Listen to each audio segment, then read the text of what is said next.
Good morning. অনুরাগের ছোঁয়ার আজকের পর্বের রিভিউ নিয়ে বাংলা সিরিয়াল সমাচার তোমাদের সামনে পৌঁছে গেছে। তো অনুরাগের ছোঁয়ার আজকের পর্বের রিভিউতে আমরা দেখতে পাচ্ছি যে সূর্য আর দীপা তো একটা ঘরের মধ্যে বন্দি আপাতত, কারণ সেখানে গিয়ে তারা আশ্রয় নিয়েছে। তাদের হাত দুটোও বাঁধা, করবে তো কী করবে। আর যতবার বাজ পড়ছে ততবারই দীপা সূর্যকে গিয়ে জড়িয়ে ধরছে। সূর্য বলছে এটা নিয়ে না 4বার হলো, আমার মনে হচ্ছে আপনার চরিত্রটা এরকম। বলে এই খবরদার বাজে কথা বলবেন না, হঠাৎ করে বাজ পড়েছে তাই জন্য এরকম। বলে ও আচ্ছা, বাজ মনে হয় আপনাকে আগে ফোন করবে যে আমি এখন পড়ছি, আপনি ভয় পান, তাই তো? আপনি এটা বলতে চাইছেন তো? বাজ তো হঠাৎ করেই পড়ে ম্যাডাম।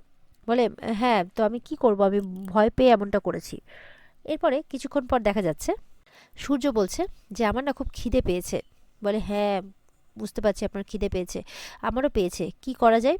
তখন ঘরে দেখছি স্টোভ দেখতে পেয়েছে আর জিনিসপত্র রাখা রয়েছে। বলছে চাল ডাল এখানেই কোথাও হবে। তখন ঘরের মধ্যে দেখতে পায় এবার দীপা তো হুটহুট করে হেঁটে চলে যাচ্ছে। সূর্য বলছে ইস, আমাকে এভাবে টানছেন কেন? মানে দীপা ভুলে যাচ্ছে যে হাতটা বাঁধা আছে। এরপর সূর্য বলছিস লোকের জিনিসপত্র। বলে শুনুন, যে আসবে তাকে টাকা দিয়ে দেবো, এখন তো আমরা এখানে বিপদে পড়েছি, আমাদের এখান থেকে উদ্ধার হতে হবে। তো এই নিয়ে তারই চাল ডাল নিয়ে এবার রান্না বসাবে। সূর্য তো বারবার করে বলেই যাচ্ছে এটা কি ঠিক হচ্ছে? দীপা বলছে চুপ করুন, একদম সব ঠিক হচ্ছে, আমরা কাউকে ঠকাচ্ছি না। তো এবার তো মোমবাতি জ্বালাচ্ছে, এবার মোমবাতিটি যাতে নিভে না যায় দুজন মিলে দুদিক থেকে হাত দিয়েছে। তখন দুজন দুজনের দিকে তাকাচ্ছে আর তাদের পুরনো কিছু স্মৃতি কিন্তু মনে পড়ছে, কারণ এরকম সিচুয়েশনে ওরা মানে এর আগেও পড়েছে। তখন সেমভাবে ওরা কিন্তু রান্নাবান্নাও করেছে। ওদিকে রূপা কিন্তু বাড়িতে মায়ের জন্য খুব চিন্তা করছে। বলছে মা কোথায় গেছে? অবিনাশ আঙ্কালকে ফোন করলাম, তাও পেলাম না, বুঝতে পারছি না কোথায় গেছে। তখন কিন্তু কলিং বেল বাজছে, ভেবেছে হয়তো মা এসছে, দৌড়ে গেছে খুলতে। খুলে দেখে ও মা, উর্মি আর সোনা। বলে তোমরা? সোনা বলছে ঢুকতে না ঢুকতেই বাবা কোথায়।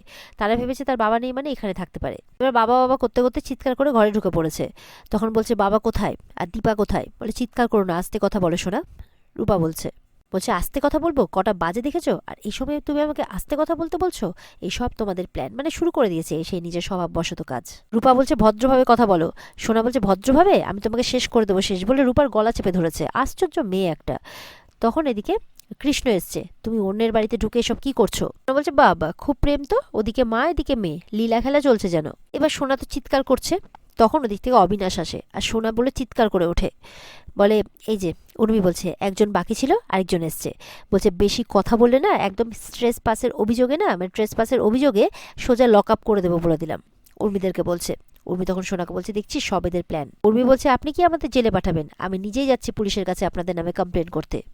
এই বলে তারা বেরিয়ে চলে যায়। রূপা ওদেরকে ইগনোর করে বলছে মা কোথায় গেল? এবার দীপা আলু কাটতে কাটতে পায়ের আওয়াজ পাচ্ছে। বলে আওয়াজ শুনতে পাচ্ছেন?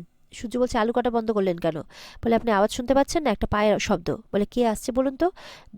দীপা বলছে ওই গুন্ডাগুলো নয় তো? সূর্য বলছে আসলে আবার মার খাবে। বলে এই অবস্থায়? বলে পা দিয়ে মারবো। দীপা হাতের মধ্যে একটা লাঠি নিয়েছে। দীপা কিন্তু পেছন থেকে এই বলে উঠেছে লাঠি নিয়ে। তখন দেখা যাচ্ছে একটা বয়স্ক বুড়ো, সেও লাঠি দেখাচ্ছে। এই কে তোমরা? দীপা বলছে দাদু আমরা আসলে এখানে একটু আশ্রয় নিয়েছি। বলে হাতে হাত করা বাঁধা, তোমরা খুনি আসামি মনে হয়। সূর্য বলছে দাদু এটা আপনি কি বলে দিলেন? তাদের মুখ দেখে আপনার খুনি আসামি মনে হচ্ছে। বলে হাতে হাত করা কেন? ও আজকালকার ছেলে মেয়েরা হাতে হাত করা বেঁধে বুঝি খেলাও করে, শুনেছি। তোমরা কি ওই রকমই কিছু? সূর্য বলছে হ্যাঁ সেরকমই। দীপা বলছে মানে সূর্য বলছে না না ওরকম না। দীপা বলছে হ্যাঁ সেরকমই। বলে কি বলছেন আপনি, নোংরা কথা বলছেন কেন? দীপা বলছে চুপ করুন। দীপা বলছে আমাদের কাছে কোনো উপায় ছিল না। সূর্য বলছে হ্যাঁ গাড়ি খারাপ, বৃষ্টি পড়ছে, ফোনে নেটওয়ার্ক নেই, কপাল খারাপ, সব খারাপ। বয়স্ক ভদ্রলোক বলছে তোমরা কোনো খারাপ করতে আসোনি তো এখানে? বলে না না আমরা খুব ভালো, সত্যি বলছি খুব ভালো আমরা। তো সেই বয়স্ক ভদ্রলোক বলছে যে তোমাদের সম্পর্ক কি?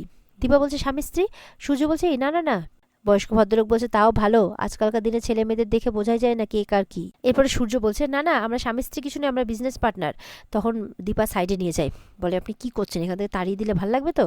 তখন উনি বলছেন কি আসামি আসামি করছো, তার মানে তোমরা আসামি? তোমরা তাহলে বললে যে আসামি নও। বলে না না আমরা সত্যি স্বামী স্ত্রী, আসলে আমরা আসাম থেকে এসেছি তো তাই জন্যই বলছি আর কি। দীপা বলছে। সূর্য বলছে একটা মিথ্যে ঢাকতে আরেকটা মিথ্যে কথা। বলে আপনি চুপ করুন, এই বলে আঁচলটা দিয়ে তার মুখ চেপে ধরেছে। তখন সেই বয়স্ক লোক বলছেন যে এ কি তুমি আঁচল দিয়ে ওর মুখ চেপে ধরেছো কেন? একদিকে ভালো, স্বামীদের না বেশি কথা বলতে দিতে নেই, আমার বুড়িও আমাকে বেশি কথা বলতে দিত না। তো দিবা বলছে আপনার মেয়ে জামাই, মানে মেয়ে জামাইয়ের মতো আমাদের একটু থাকতে দেবেন আজকে রাতটা? বলছে যে ও আচ্ছা বুঝেছি, এবার বুঝেছি তোমরা আসল স্বামী স্ত্রী, ওই জন্য তো নিজেদের মধ্যে এত বকাঝকা করছো, না হলে তো এরকম করা সম্ভব নয়।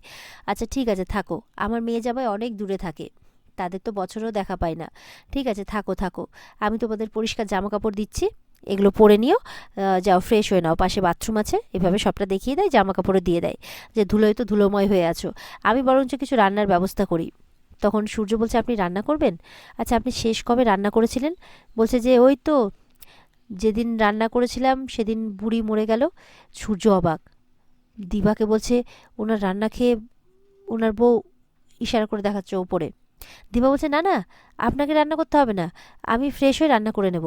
বলে আচ্ছা আচ্ছা বেশ বেশ। কে? দিবা বলছে স্নান করতে হবে এবার। বলে কি স্নান এইভাবে একসাথে?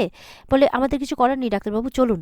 বলে কি আমি আপনার সামনে জামা কাপড় খুলে স্নান করতে পারবো না? বলে আমাদের কিছু করার নেই, চলুন। বলে না আমি কিছুতেই যাব না। দিবা এবার পড়ে গেছে চিন্তায়। এদিকে উর্মি আর শোনা গেছে পুলিশে কমপ্লেন করতে। তারা জিজ্ঞাসা করছে, লেডি অফিসার জিজ্ঞাসা করছে কি হয়েছে বলুন।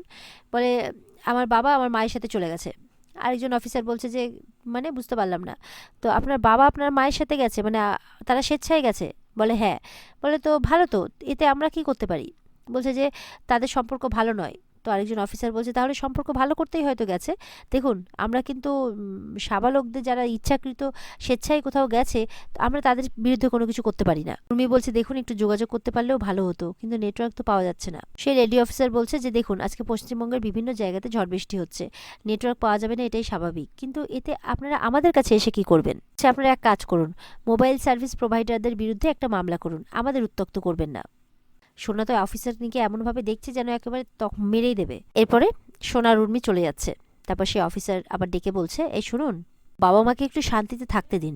আপনার নিজের জীবনে যদি আনফর্চুনেট ঘটনা ঘটে থাকে তার মানে তো এই নয় যে আপনি বাবা মাকে শান্তি দেবেন না। সোনা সেই লেডি অফিসারের কলার ধরে নিয়েছে।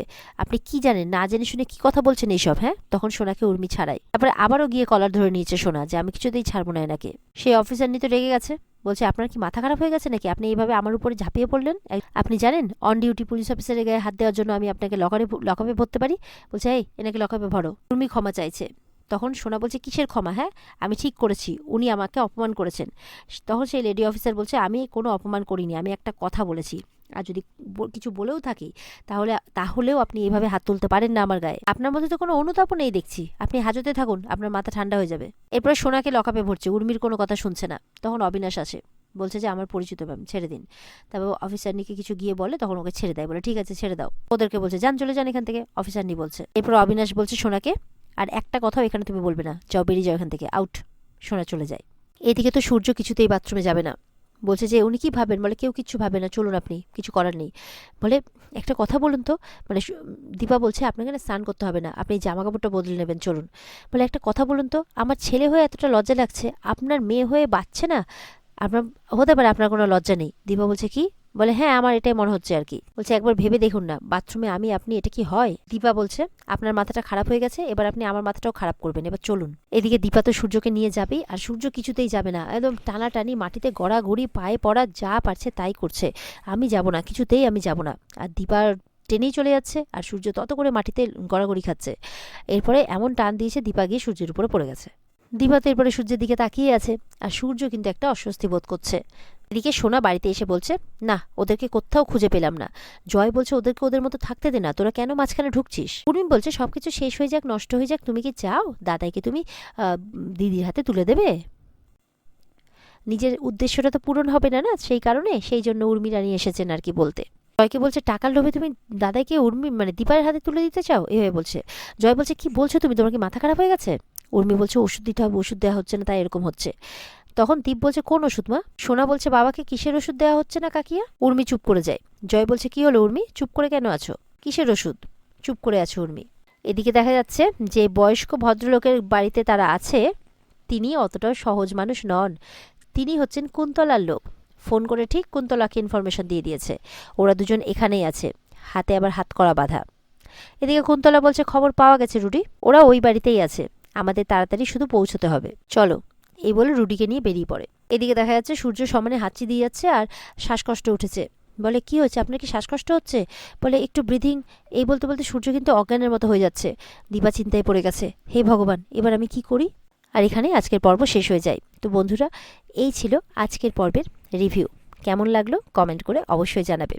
আর আমাদের নিত্যদিন আপডেট পেতে আমাদের চ্যানেলের সাথে জুড়ে থাকতে সাবস্ক্রাইব অবশ্যই করবে। আর এই পর্বটাকে বিস্তারিতভাবে দেখতে অবশ্যই স্টার জলসার পর্দায় চোখ রাখবে। তাহলে দেখা হচ্ছে তোমাদের সাথে আগামীকালকে। সবাই ভালো থাকবে, টাটা।